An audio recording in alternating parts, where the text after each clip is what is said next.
Interior design begins in a place we often overlook, the moment we open our eyes each morning. Before we check our phones or sip our first cup of tea, our surroundings whisper to us.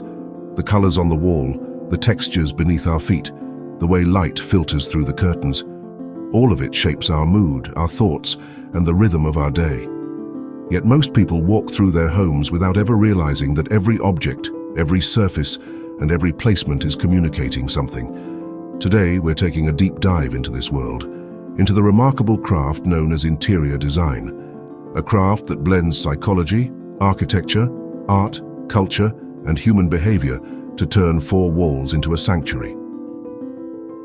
Before we begin, make sure you subscribe to the channel so you never miss videos like this, especially if you're passionate about building a beautiful home or dreaming of a creative future.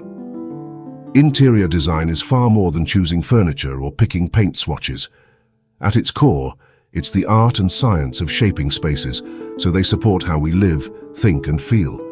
It's about understanding proportion, flow, and function. It is also about telling a story, your story, through materials, colors, lighting, and the subtle choreography of objects.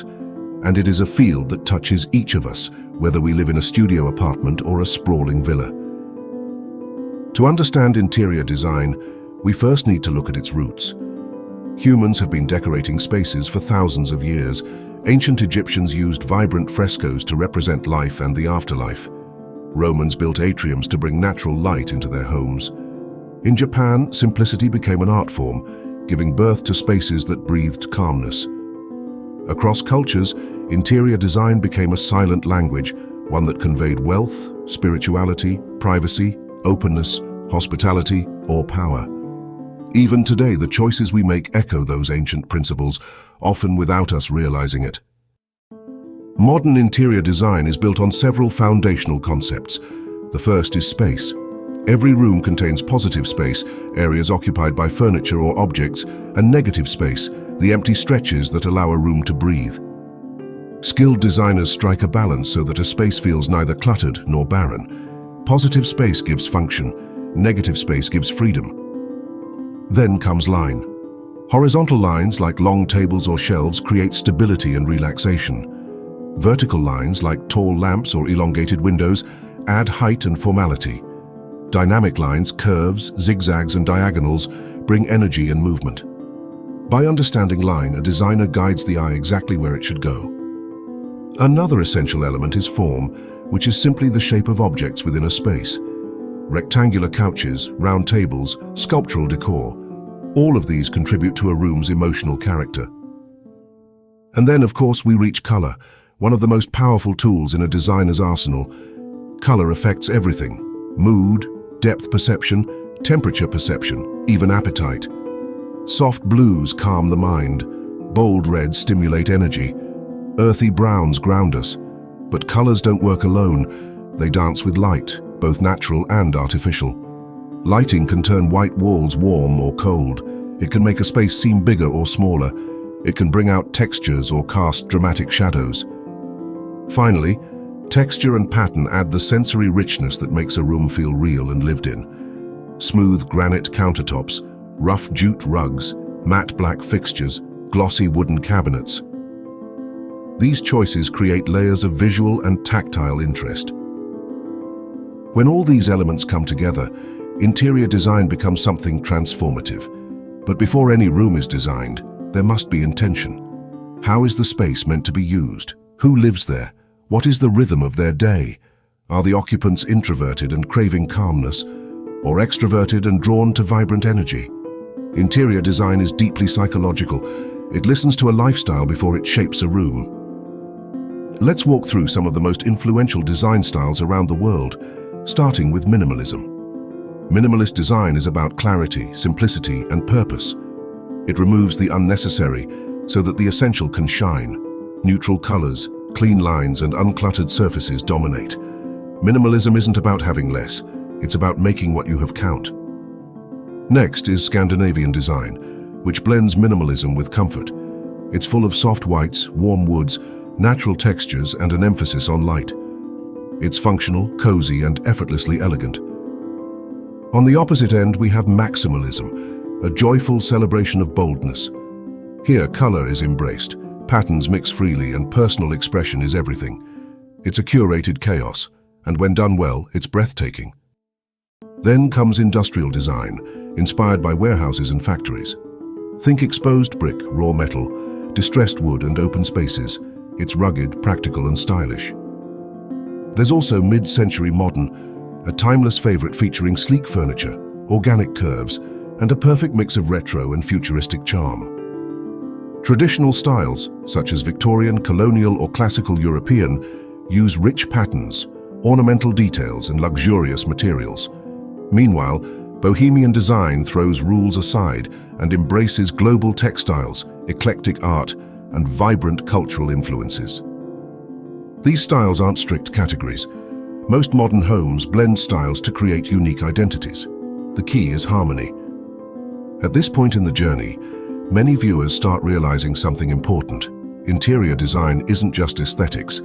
It's a valuable skill, one that can change your home and even your life. Design knowledge empowers you to turn small spaces into functional havens, revive lifeless rooms, and create environments that truly support your well-being. And here is where a lot of people take the next step. They decide to upgrade their understanding of design, not through random online videos, but through structured learning. If you're watching this and feeling inspired to transform your home, or even build a fresh career from the comfort of your living room, this is the perfect time to consider the Diploma in Interior Design from Elearn College. It's flexible, beginner-friendly, and crafted to help anyone, even without experience, build professional-level skills. Whether you want to revamp your space or start taking clients, this course offers a clear pathway. But for now, let's keep deepening your knowledge. To design a beautiful space, you must understand scale and proportion. Large furniture in a tiny room overwhelms the senses. Tiny decor pieces in a massive hall disappear. Proper proportion creates visual balance. Designers often use the 60-30-10 rule for color proportion. 60% dominant color, 30% secondary color, 10% accent. Another crucial concept is layout planning. A well-designed room allows smooth circulation, clear movement paths, and functional zones. For example, a living room might have a conversation zone, a reading corner, and a media area. Good design makes these zones feel connected, not chaotic. Then, we move to focal points. The singular feature that captures attention the moment you enter a room. A fireplace, a dramatic painting, a sculptural lamp, or even an accent wall can become the focal point. Without it, a room feels directionless. With it, everything else supports the visual hierarchy. Let's talk about decluttering. This is not just a design tip, it is an emotional release. A cluttered home overwhelms the brain. Studies show that too many objects in a space can increase stress hormones. Design encourages mindful possession, keeping what matters, letting go of what doesn't. And once the clutter is gone, decor finally has room to shine. Another dimension of interior design is sustainability. More people are choosing eco-friendly materials, upcycled furniture, energy-efficient lighting, and sustainable fabrics. The modern designer is not just an artist, but also a responsible thinker shaping a healthier world. Now we enter one of the most technical aspects of interior design: lighting design. Light shapes everything.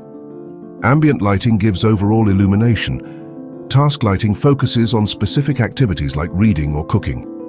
Accent lighting highlights features like art or textures. The warmth or coolness of light also matters. Warm lighting feels cozy and inviting. Cool lighting feels crisp and energizing. Layered lighting creates depth. Then comes material selection. Wood adds warmth, glass adds openness. Steel adds modernity, fabrics add comfort, stone adds permanence. Designers blend materials to create contrast and harmony. When designing kitchens, ergonomics matter. Proper countertop height, efficient storage, safe spacing, and good ventilation all define a functioning kitchen. In bedrooms, comfort is paramount. Soft textures, gentle lighting, soothing colors, and minimal distractions promote restful sleep. Bathrooms need good moisture-resistant materials, slip-proof flooring, and calming aesthetics. Living rooms require balance between beauty and usability. A good designer knows that every room has a soul. It must serve its purpose while expressing the personality of the people who live there. As we near the end of this journey, it's worth remembering that interior design is a constantly evolving field. New trends emerge every year. Biophilic design that brings nature indoors, smart homes powered by technology, modular furniture for compact living, and hybrid spaces that blend work and rest. The world is changing, and design evolves with it. But no matter how many trends come and go, the heart of interior design remains the same. It is about improving life, creating spaces that feel like belonging, safety, comfort, and inspiration. It is about shaping environments that hold memories, laughter, dreams, and everyday rituals. If you've watched until now, you already recognize the depth of this field. And if the thought has crossed your mind that you could do more with this knowledge, redesign your home, help others beautify their spaces, or even launch a creative career, don't ignore that instinct. Creative careers often begin with one step. A structured program like the Diploma in Interior Design from Elearn College gives you guidance, projects, practical insights, and professional-level learning in a flexible at-home format. Many people today earn from interior design without stepping outside their homes. All it takes is training, consistency, and creativity. Interior design is a journey, and yours can begin today. Thank you for spending time exploring this world with me. Remember to subscribe if you haven't already, because there's so much more to learn, discover, and create. Your home is the one place that shapes you every single day. Give it the attention, love, and design it deserves. And with that, we end today's story. Your design journey has just begun.